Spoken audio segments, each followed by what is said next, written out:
Quite a number of stuff happening, and it was quite a struggle to decide what to talk about today. But you see, we could not overlook what is happening in the Nigerian film industry. Yeah, and that's talking about the proposed ban. Yes. We learned that the federal government has reached out to filmmakers to say, okay, enough is enough with this ritual killings in movies, because many young people are now claiming to have been influenced by what they see in movies and what they see on social media for the upsurge in ritual killings in the country. People are beginning to see it as almost a part of life, and that's worrisome. So the federal government is trying to see what they can do to control it. So. Well, there's also a move by the Film Censors Board to also ban smoking in movies as well. And I think it's a good move, to be honest. What are the things that actually really influence a lot of young people these days? Social media, movies, music, celebrities who, you know, acclaimed role models.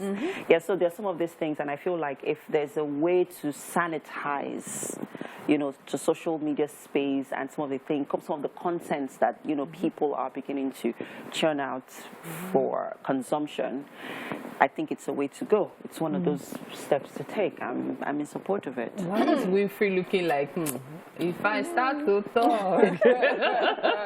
No, I do agree absolutely with the fact that, yes, the media is a strong, or has a strong influence on people. However, banning certain things is literally just going to limit the creativity of people. And I think that is actually not a way to go, to be honest, because that's why I believe there are genres. We have adventure, we have comedy, we have...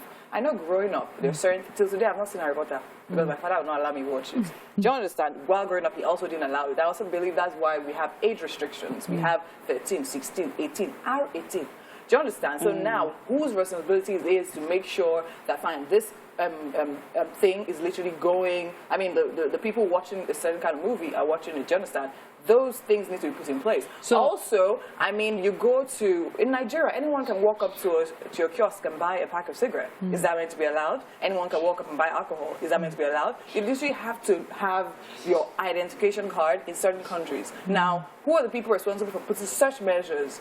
They should be the ones that are literally out there, not generally banning the creativity and hampering the creative industry. So, you know, something really interesting about all of these bans is the fact that the federal government has realized that, okay, so certain measures have been put in place. We have the you know, the rated 13, rated 18 and all, yet we haven't gotten results. However, realistically, you just mentioned the fact that we used to have genres, but now we have adventure that would have comedy in it, we'll have ritual killing in it, we'll have romance in it.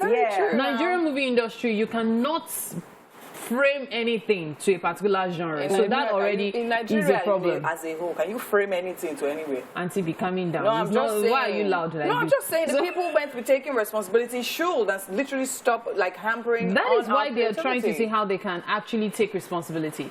Many young children have access to YouTube, so even when you say certain things cannot be watched, they go on YouTube and they still catch up on it. So the government is like, okay, you know what, rest it. Maybe in like 10 years' time, when people have even probably forgotten about ritual killings, which I don't think is now possible. We're thinking about we can 5G. Now say, okay, 5G, so network, you understand, and like fiber optics, right? And we're thinking of that like as soon as 2023. And that literally gives people access. Yeah, there's already unlimited access to what we can expect. Okay, fine, you ban this.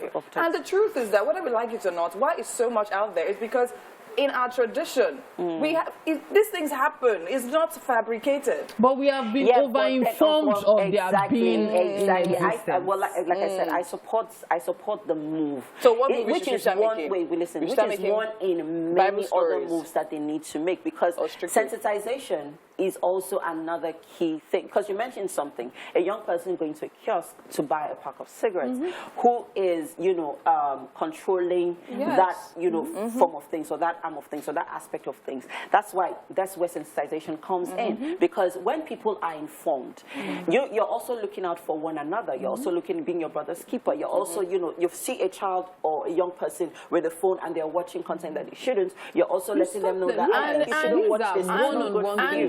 This is where we need to, you know, be that. Back in the day, they used to have the village. It's the village that raises you, not just, you know, the. Exactly my point. So the point is that it should be addressed from where it needs to be addressed from, not by restricting the creative industry. Aside that, right? In Nigeria, it is very restrictive. If you ask me, it takes away the originality of a story. I want to take a story, you understand? And the truth is that even all the stories have morals. Have you seen a movie that is heavy on ritual content and it ends good for the ritualist in the end? No, I don't see it. So people actually choose to take what they want to take from they watch it, so and I they feel pause like it. if it's one way to address it, I think that is very, if it's one way to address it, I really do not. I think it's a welcomed idea. No, it's not. If you're talking about originality and filmmakers looking for storytellers looking for stories, there are like 1,000 and one social issues. So I think what we lack, what I would say about this is what we lack actually is content. That's the reality. We used to have fantastic content before. We have people with different stories, accident victims, their stories. Domestic violence. Tell other stories. Yeah. Must everything be linked to ritual? Must they be linked to armed robbery? Must they be linked to so many things? In a society, that's where the problem is. I would like to say this, right? And if they're looking at the media, the movie industry in Nigeria, music is more fluid. See the influence of music on our people. See, we will definitely talk more about music, but we need to take this break. We'll probably continue the conversation between ourselves and on social media. Give us your feedback on this, okay? We'll be right back, people. Stay with us.